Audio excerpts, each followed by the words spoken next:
Min iġeddet jew japplika l-passaport se jkollu passaport Malti ġdid mill-aktar sigur bl-aħħar teknoloġija. Infatti hemm elementi differenti ta' sigurtà li huma kemm viżibbli għall-għajnejn u oħrajn li għandek bżonn apparat forensiku biex tivverifika l-awtentiċità tad-dokument.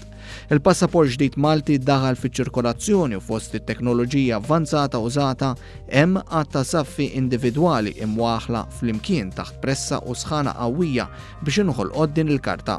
Fost karatteristiċi oħra ta' sigurtà f'dan id-dokument stampat fl-Ingilterra insibu disinji speċjali u partijiet oħra trasparenti.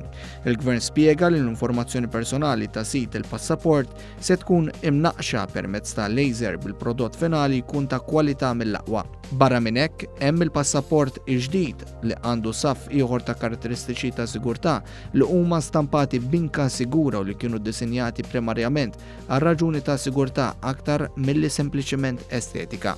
Il-Segretarju Parlamentari għaċ-Ċittadinanza Giulia Farrugia Portelli saħqet li se jkun iktar diffiċli li dan id-dokument tant importanti jiġi falsifikat. Fost l-aktar sikur fl-Ewropa. Se nkunu fost l-ewwel fl-Ewropa li nużaw dan id-dokument bl-aħjar teknoloġija li jagħmilha aktar diffiċli biex persuna tisraq l-identità tal-individwu partikolari. Il-bidla l-passaporti ġdid se ssir b'mod gradwali u mifruxa fuq medda ta' snin.